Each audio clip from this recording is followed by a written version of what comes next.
Hey guys, it's Janine from Angels Tucson, and today we are going to go over soul cards. That is the box, Deborah Koff-Chapin. Hopefully I'm saying the name correctly. Here's the back. The box is like this. We'll go over that in a minute. The soul's equivalent of the most precious gems, the rarest spices, the choicest silks, a precious soul gift, a treasure trove.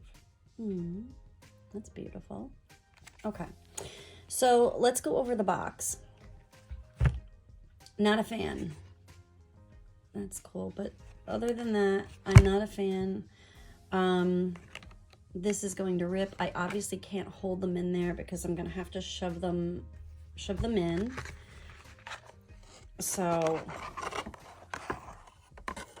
right, got them out, and then even as I'm like, that's just not gonna work for me. So, I'm not a fan, but if you love the cards, don't let that deter you. You can always put them in a nice box or in a pretty bag. So you get this book, Soul Cards 1, so there is Soul Cards 2.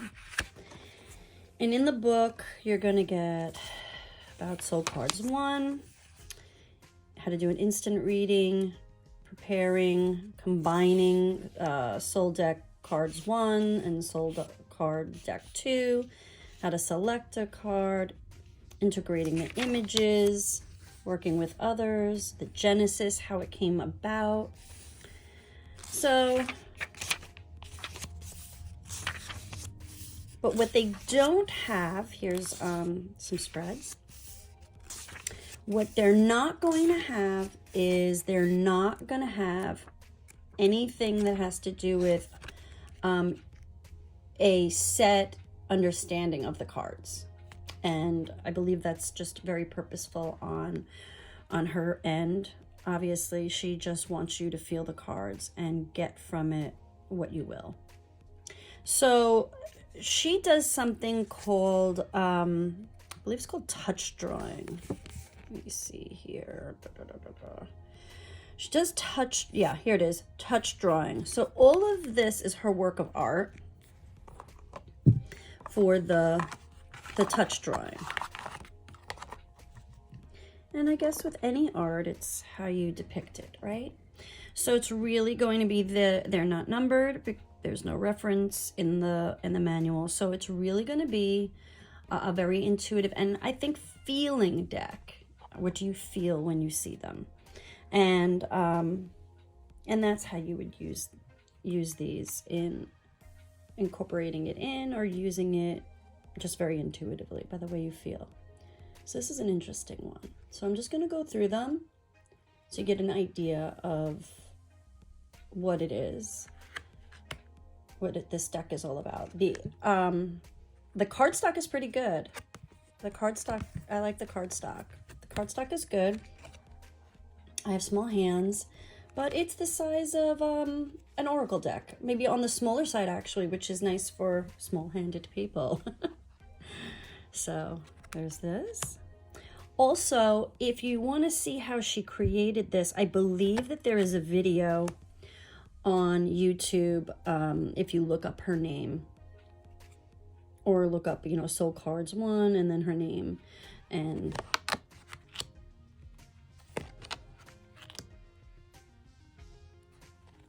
you can see how she creates these types of drawings.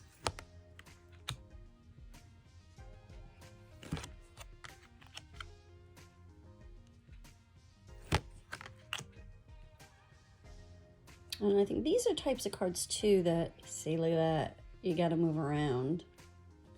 Or if you just look at it this way, you might just be looking here, but boom. All right, so these are cards you're going to really want to take your time with. Meditate on them. Use intuitively. See how you feel.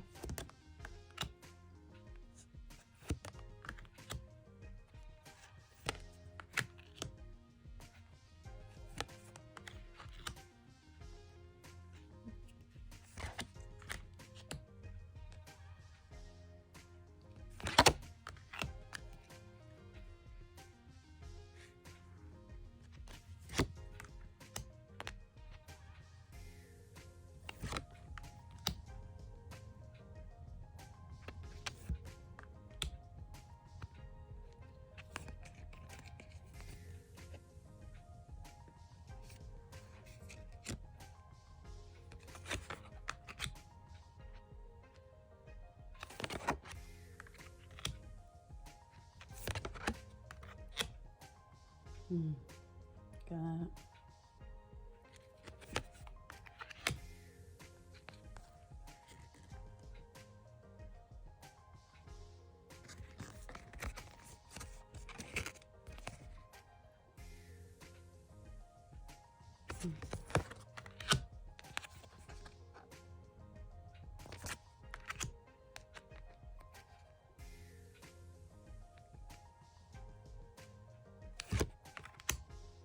Cover.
Okay, so that is the soul cards. Like I said, they're really very interesting cards. You know, don't let a flimsy box stop you, because most of the time people, if they're going to be taking them with them, they may put it in a different box, a pretty box, or in a like a silk bag or something like that, a card bag, because the cardstock is good, and I would rather have good cardstock than flimsy cardstock and a good box. So that is Soul Cards 1. And if you like this video, please, please, please like and subscribe. Every little bit helps. Any stinking thinking gets erased. So I hope you have a wonderful day. And until the next time, what the deck?